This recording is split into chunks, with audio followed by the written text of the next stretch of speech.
Please state your business here. The Chief Justice is presently occupied with official matters. Huh. This place does look pretty heavily guarded. Guess that proves that Nervalet's files are really secure. Hey, don't you recognize us?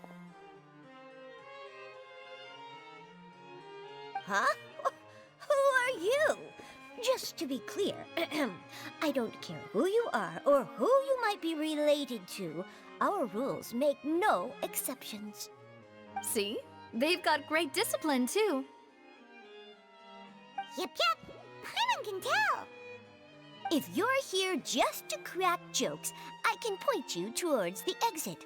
Unlike some, we're busy, so please leave if you don't have a reason to be here. No. What I meant to say is, shouldn't you remember us from a few days ago? We were at the trial of the great magician Linny. Oh, yes, I remember. I read about it in the Steambird. You must be Linny's attorneys. It's all coming back to me now. We're here today to report and archive some information on a follow-up case. Huh, is that even a thing? Of course. Don't worry, we're here on official business. You can trust us. All right then, I'll let you through. The Chief Justice is just inside. Thanks so much.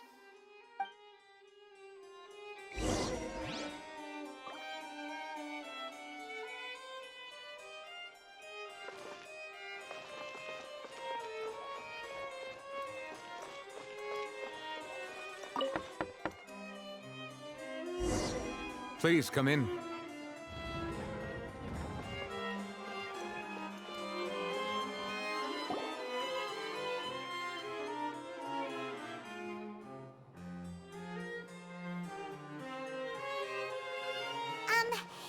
to barge in, Monsieur Nervalet.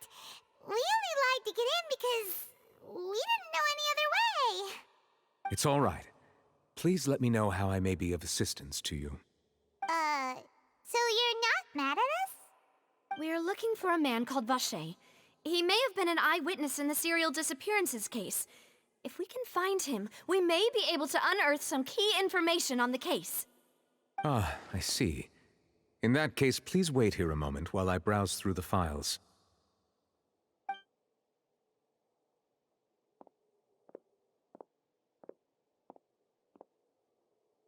Who knew that Nervalet would be so easy to talk to?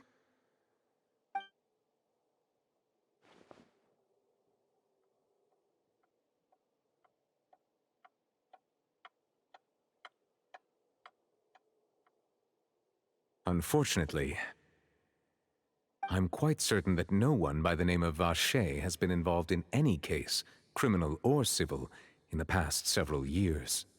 There are no records of him either in the files or in my memory. Traveler, what if it was really just a dream? Is that so? All right then. Thank you so much, Monsieur Neuvillette. We'll take our leave now.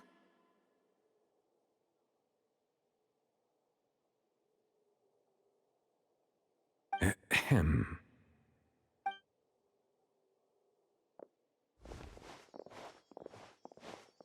Miss Navia, I can understand how you feel. Your father, Callus, was a truly exceptional man. We deeply regret his passing.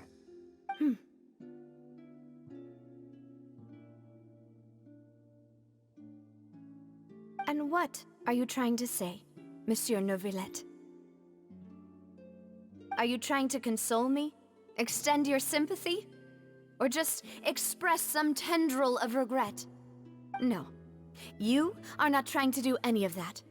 I can hear it in your voice. There's no emotion behind your words. You only said those things because you felt like you should.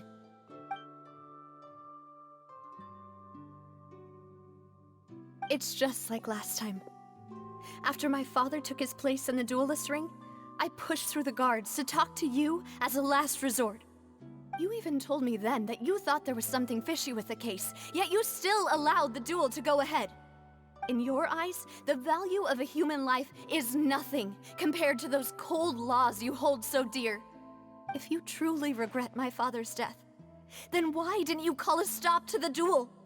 Why didn't you give me the power to stop him from throwing his life away?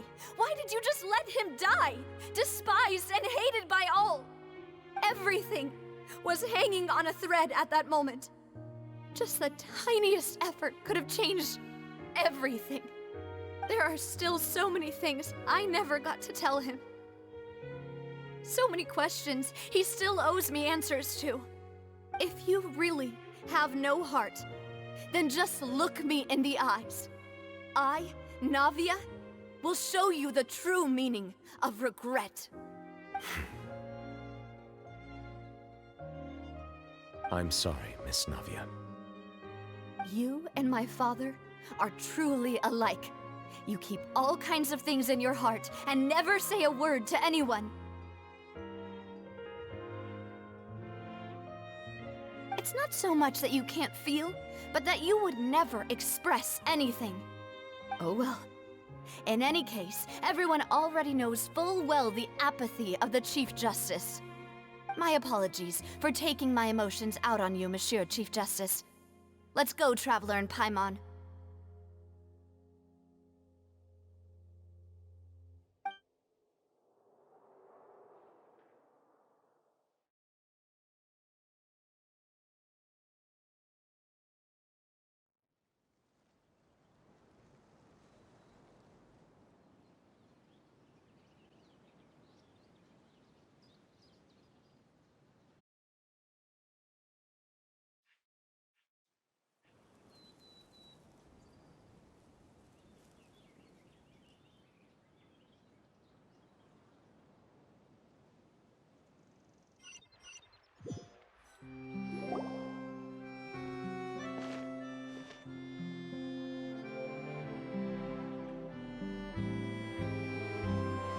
Navia, are you okay?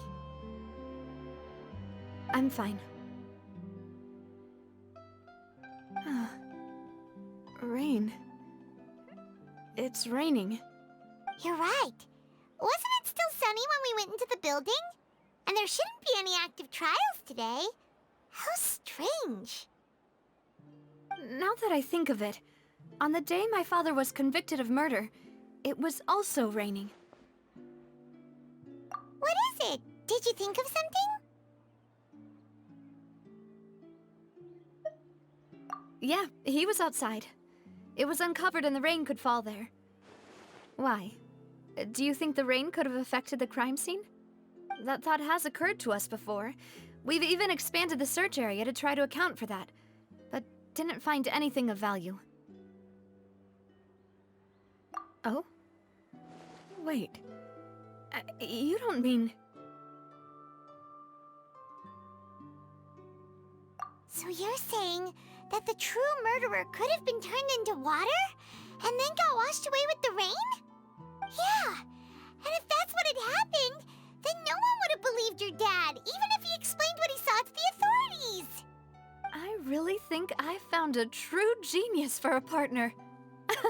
You're completely right. How did I not connect the dots earlier? All right, let's go to Poisson.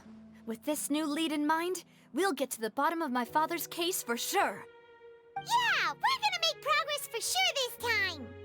Do you want to go with me now? Or do you want to head over by yourself later?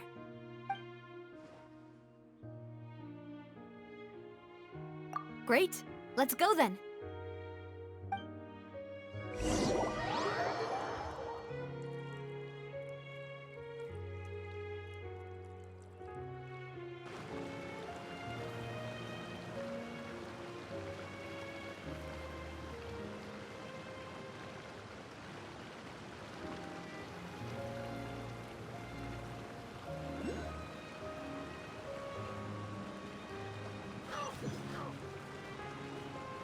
Such fortunate weather.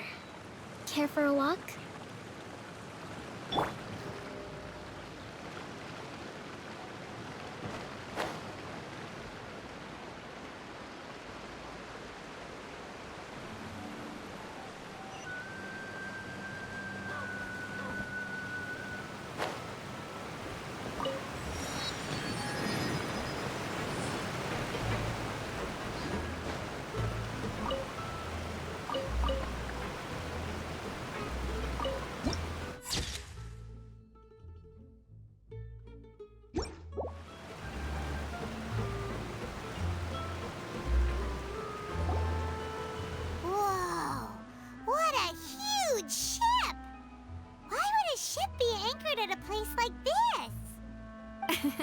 There's no need to be so surprised. While it may look like a ship, it's actually Spina di Rosula's headquarters. My father was the one who asked for it to be built like this. Perhaps our taste in exterior design is the only thing we occasionally had in common. A gigantic and glamorous ship embodies discovery, opportunity, ambition, and conquest. It symbolizes Spina di Rosula's bright and limitless future. And Paimon thought you were bluffing when you said Spina di Rosula had a glorious past. Paimon was confused why a group with such a history would live in the sewers. But now that Paimon has seen this ship for herself, she's been convinced. Well, Poisson is where Spina di Rosula began, after all. It's our main base, our home.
Melus, we're back!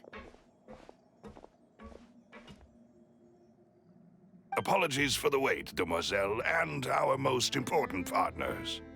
You said before that you still had some business at the court. What brings you back to Poisson so quickly? About that. It's because my partner here reminded me of something really important. You see, what if my father's case had something to do with water from the primordial sea? You still remember, right, Melus? On that night, it was raining? Yes, the case was quite similar to that of Mr. Linney's. Both were what you'd call impossible murders. Could you tell us a bit more about what happened before? Yeah, of course. Many years ago, something called synth began to gain popularity in Poisson. At a glance, it was a kind of drink that could excite your mood and produce many pleasant hallucinations. Wait! Didn't that guard guy who turned into water also mention that the primordial water could be used to produce some kind of potion? Yes, he did. Considering what we know now, it's almost certain that synth is created using water from the primordial sea. If you drink synth for an extended amount of time, you'll suffer many side effects, such as losing the ability to focus or control your emotions. And if you were to stop drinking it completely, you'll experience flashes of paranoia and anxiety while lacking energy to do anything. It's an extremely dangerous substance. As he oversaw Poisson, my father was compelled to put a stop to synth abuse and called for a complete ban of it.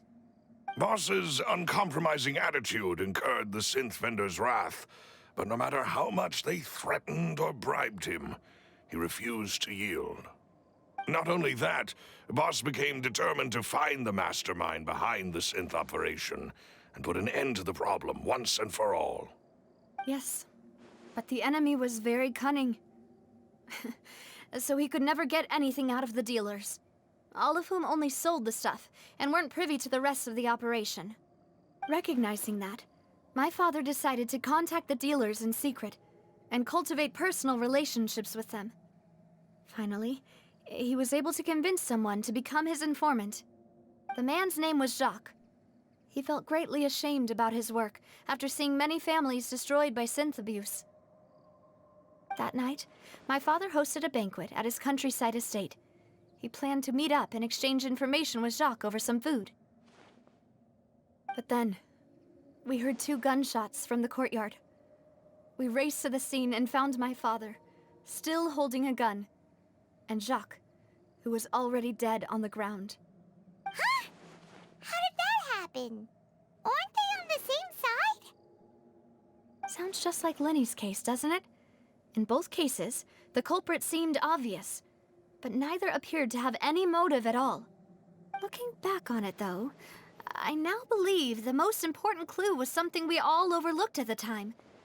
There were pieces of clothing left at the scene. Precisely. It's all thanks to you that I made the connection now. Back then, we all just thought they were some costumes that Jacques used to disguise himself at the banquet. But, considering it now, it's almost certain that they belong to a third person at the scene. With one extra person, we'll also need to reconsider why the 2 shots were fired.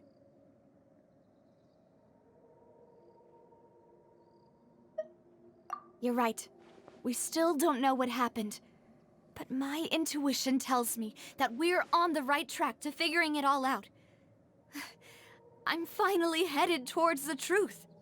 Jacques was an empathetic man who was infinitely remorseful for his past actions.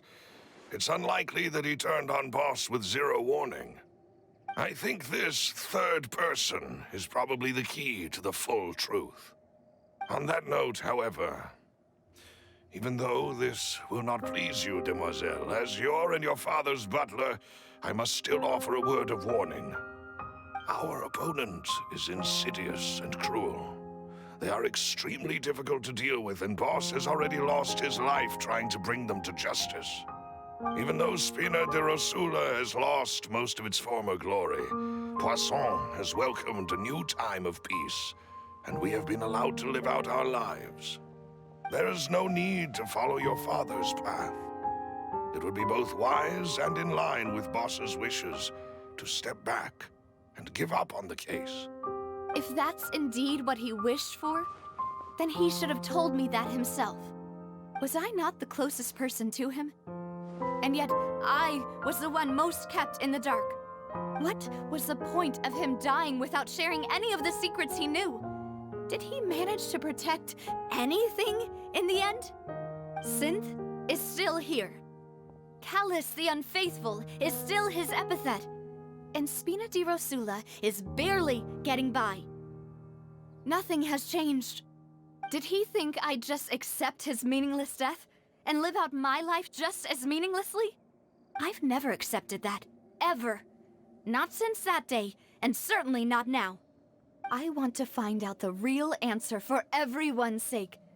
For the missing girls, for the victims, and for myself. Navia. This is indeed the best moment to act. Your partner appears to be quite reliable, and more importantly, demoiselle, I think you're also ready to take this on. So you do know something else, Maloose? Yes, I do.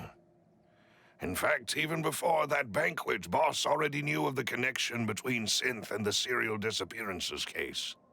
But what drove all the tensions to the boiling point was the revelation that you, demoiselle, had been selected as the next target to disappear.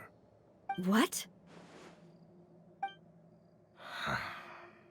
Boss also didn't tell you that he had been diagnosed with a rare illness.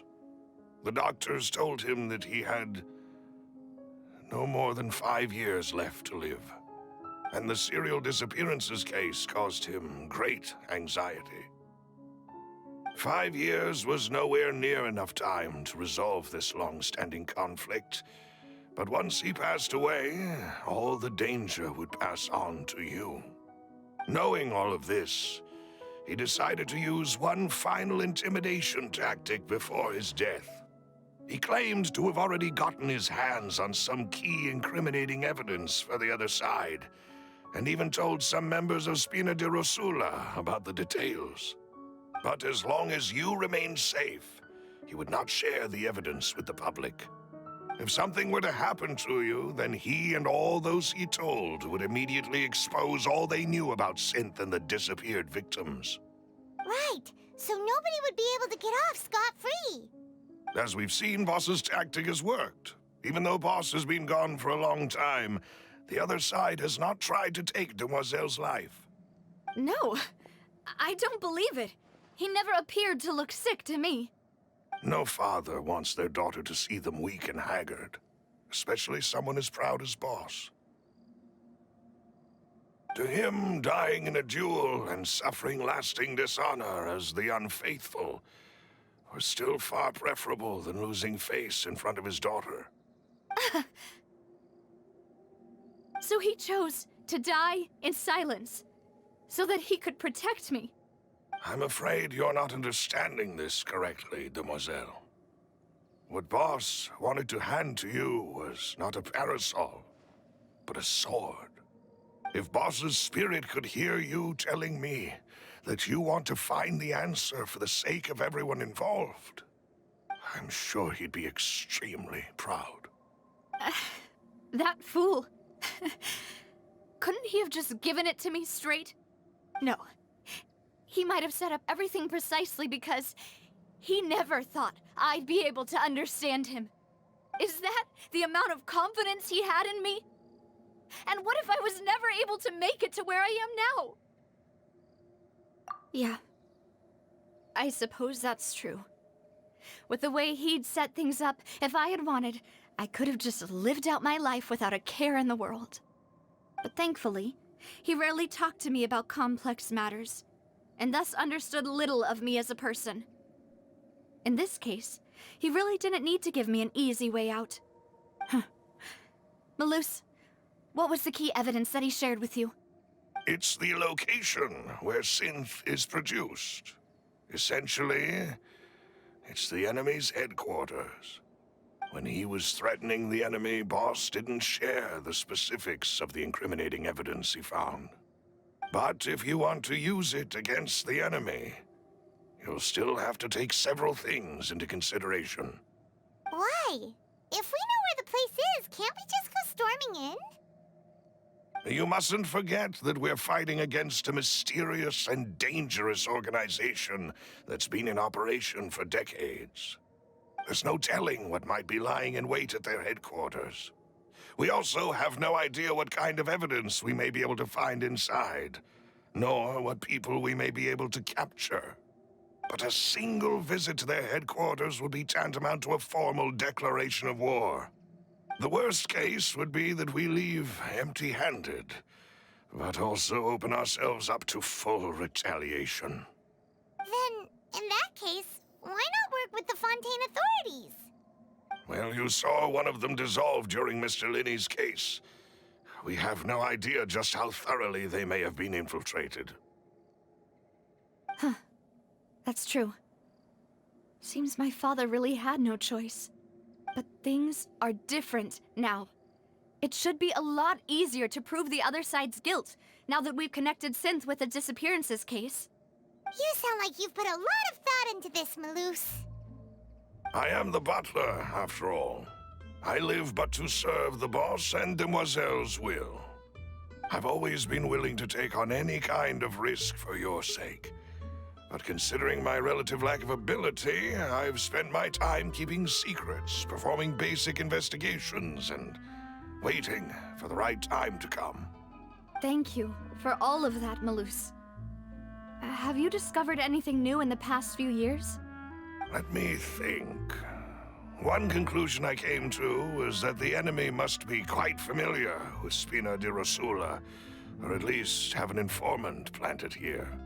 When I announced orders to the organization's members on Demoiselle's behalf, I used to deliberately keep a few people in the dark and observe the reactions of the synth vendors. If the vendors didn't change their plans, then the individuals informed of our orders must be innocent. If the vendors packed up and fled, however, then someone must have given them the news. After several rounds of testing and investigative tracing, I've narrowed the suspect list down to 3 people. The first is Florent, Spina di Rosula's senior advisor. Huh? Florent? Yes, surprising, isn't it? He was one of the people Boss trusted the most, which also means that he was someone who understood Boss really well. Thanks to his position within Boss's innermost circle, he always knew our upcoming plans and could thus avoid capture this whole time. There's someone else like him too. Marcel, the head of Confrérie of Cabrières. Uncle Marcel. It's a guild in Poisson. A boss helped it to grow to its current size and prominence. In the beginning, they were only reselling some daily goods, but now they're one of the richest guilds around, with a lot of business connections in the city. So, they're like a sister organization of Spina di Rosula? Yes, you can say that. When we were fighting against the synth dealers, they provided us with plenty of support.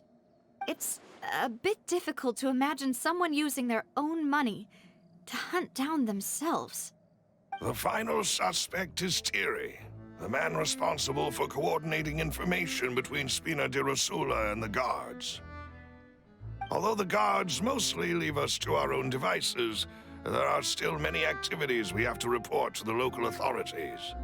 Since Thierry is always in the know about our current activities, he could theoretically always plan one step ahead.